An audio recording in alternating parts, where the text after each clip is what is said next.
Hello मेरे प्यारे बच्चों, आई होप आप सब ठीक होंगे। मैं हूँ आपकी टीचर। तो चलो बच्चों, आज की इस कहानी को हम स्टार्ट करते हैं। ये एक चैप्टर हमारा क्लास 7 का है और क्लास 7 का चैप्टर फर्स्ट है। इसका नाम है माँ कहे एक कहानी। बच्चों, ये आपकी बुक में होगा ये चैप्टर। अब सिर्फ एक ही बुक है हमारे पास, मल्हार, जिसमें से हम इस चैप्टर को पढ़ने वाले हैं। और हमारे क्लास 7 का सिलेबस है, उसके अंदर सिर्फ 10 चैप्टर हैं सिलेबस के अकॉर्डिंग। तो मैं आपको 10 के 10 चैप्टर करवाने वाली हूँ मल्हार बुक के। ठीक है बच्चों, याद रखना। अगर आपको कोई भी क्वेरी हो, क्वेश्चन हो, कुछ भी पूछना हो, तो आप मुझे कमेंट करना, कमेंट में बताना। और अपने दोस्तों के शेयर करो ताकि आपके दोस्तों को भी पसंद आए। अगर उनको समरी समझ नहीं आ रही हो या एक चैप्टर समझ में नहीं आ रहा हो, तो उनको दोस्तों को शेयर करो, कमेंट करो और उन्हें बताओ कि इससे हम आसान तरीके से पढ़ सकते हैं। जैसे मैं आपको पढ़ाने वाली हूँ, इसको आसान तरीके से। ये हमारा पार्ट 1 रहेगा। इसके बाद में पार्ट 2 आएगा, जिसमें आपको क्वेश्चन आंसर करवाऊंगी। पार्ट 1 में इसलिए है क्योंकि इसे सिर्फ समरी करा पाऊंगी मैं आपको, क्योंकि चैप्टर की वीडियो जो होती है ज़्यादा लंबी हो जाती है। फिर इतनी लंबी वीडियो जो है बच्चे नहीं देख पाते हैं, है नहीं। इसलिए अपने दोस्तों को शेयर कर दो ताकि वो भी इसे पढ़ सकें अच्छे से। और चैनल को सब्सक्राइब करना मत भूलना, ठीक है बच्चों, सब्सक्राइब जरूर कर लेना। चलो अब हम इसको स्टार्ट करते हैं। माँ कहे एक कहानी। बेटा समझ लिया क्या तूने? मुझे अपनी नानी कहती है, मुझसे ये कहती, तूने मेरी नानी की बेटी कहे माँ कह लेती ही लेती। इस चैप्टर को हम लाइन बाय लाइन पढ़ेंगे।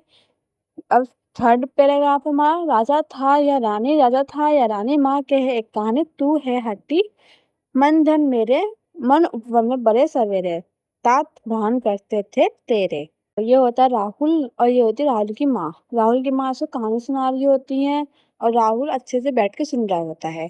बच्चों, ये कहानी बिल्कुल आपकी तरह है। अगर आपने कहीं बचपन में कहानी सुनी होगी ना, तो बिल्कुल बिल्कुल आपकी तरह है। ये बिल्कुल सेम टू सेम, कुछ चेंज नहीं है।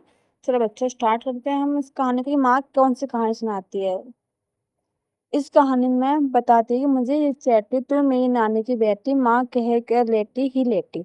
राजा था या रानी, राजा था या रानी, माँ कहे कहानी, तू है हाटी मन धन मेरे, सुन उपवन में मेरे सवेरे, तत्व भ्रमण करते थे तेरे। इसका मतलब मैं आपको समझाती हूँ बच्चों कि एक दिन एक झील में बहुत सारे हंस रहते थे और खुशी खुशी रहते थे, उड़ते थे हंस, खेलते थे कूदते थे। लेकिन एक दिन एक हंस को जो है ना तीर लग जाता है, वह घायल होकर जमीन पर गिर जाता है। सभी है वो कहानी वाला हंसों का झुंड जो कि उड़ रहा है आसमान में।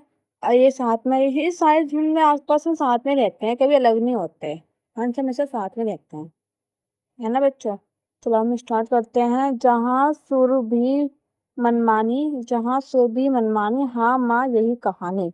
ये इसको बहुत पसंद आती है राहुल को। जो ये कहानी सुनता है वो कहता है कि हाँ माँ यही कहानी आप सुनाती रहो। वन वन के फूल खिलते थे, झपना कर हिम हिम छिलते थे, हल्के झोंके हिले मिले थे, लहरता था पानी, हाँ हाँ यही कहानी। गाते थे खग कल कल सबसे, सहारा एक उस ऊपर से, गिर बुद्ध होकर खास खस से, हुई पक्ष की कहानी, हुई पक्ष की हानि, करुणा भारी कहानी, चोर रुखे उठाए, नया जन्म सा उसने पाया, इतने अखोट आया। जो ये होता है ना, इसने तीर मारा होता है, ये शिकारी होता है जिसने तीर मारा होता है हंस को। और हंस, ये रहा हंस, ये गिर जाता है, इसको राजकुमार उठा लेते हैं अपनी गोद में।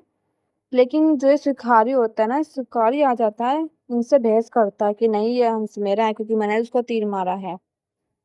लेकिन राजकुमार उसको हंस नहीं देते, क्योंकि राजकुमार कहते हैं जो हंस को बचा पास में हंस जाएगा। राजकुमार ये कहते हैं जो हंस को बचाएगा उसी का ये हंस हो जाएगा, क्योंकि मारने वाले से ज्यादा बड़ा बचाने वाला होता है। ये हकीकत है बच्चों, इस बात को ध्यान रखना। मारने वाले ज्यादा अच्छा इंसान बचाने वाला होता है, कभी किसी को हानि नहीं पहुंचानी है आप सभी को भी।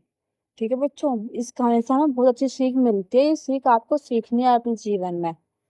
फिर ये शिकारी लक्ष्य सिद्धार्थ का माने, कोमल कठिन कहानी, मन मौनी, सारी लाइन टू लाइन आपको ये पढ़नी है। हाथ करने की ठाने, अब कहानी दुई जान सदी निधन में, उभय गवानी सिद्धि में आई बट न्यायालय में।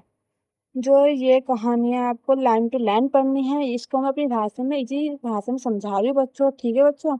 उसके बाद क्या होता है, और पूछता है कि माँ उसके बाद क्या होता है? उसके बाद जो ये लड़ाई होती है ना, इन दोनों की बहसबाजी होती है, वो राजा तक पहुँच जाती है।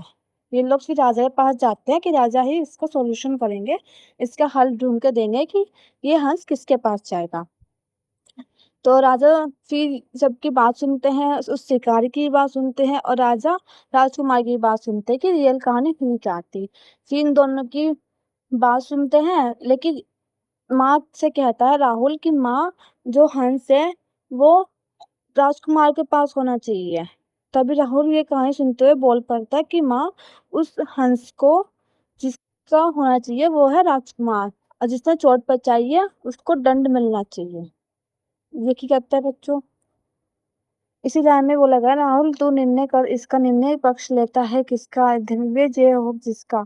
सुन लू तेरी नानी माँ, मेरी कहानी बनी, मैं सुन कह रहा कहानी।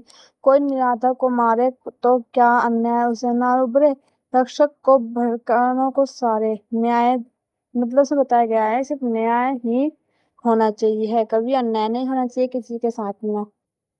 बच्चों मान लो अगर आपकी क्लास में एक बच्चा है, गिर जाता है, एक बच्चा उसे धक्का दे देता है, दूसरा बच्चा उसे उठाकर पानी पिलाता है। अब बताओ असल में अच्छा दोस्त कौन है, जिसने गिराया वो या जिसने उठाया वो?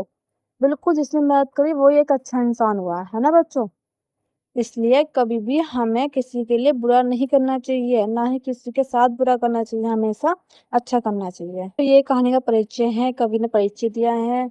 तो इस कहानी से हमें क्या सीख मिलती है? इस कहानी से हमें सीख मिलती है, हमें से दया और करुणा रखनी चाहिए। जैसे सिद्धार्थ ने ग्यारह हंस की रक्षा की, जरूरतमंदों की मदद करना चाहिए, किसी को चोट पहुंचाने की बजाय उसकी सहायता करें, हमेशा न्याय का साथ देना चाहिए। सही निर्णय वही है जो सच्चाई और भलाई के पक्ष में हो। ठीक है बच्चों, सारी चीज़ आपको याद रखनी है। माँ की बात है और कहानी हमेशा अच्छे संस्कार देती है। कहानी से हमें जीवन की महत्वपूर्ण सीख मिलती है।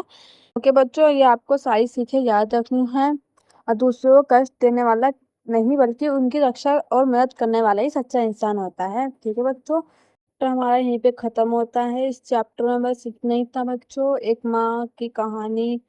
यहाँ हमारा खत्म हो जाता है चैप्टर। आपको अच्छे से इसको याद करना है, इसमें कुछ नहीं था, आपको भी अच्छे से समझ में आ गया होगा। और इससे क्वेश्चन आंसर जो है ना, वो क्वेश्चन क्वेश्चन आंसर मैं अभी आपको दिखाती हूँ। एक क्वेश्चन आंसर है, ये मैं आपको नेक्स्ट वीडियो में कराऊंगी बच्चों, ठीक है? ये सारा जितना भी सब कुछ आपको नेक्स्ट वीडियो में कराऊंगी, ठीक है बच्चों? और अपने दोस्तों को शेयर करो, कमेंट में बताओ आपको कैसा लगा। ठीक है बच्चों, चलो बाय बाय।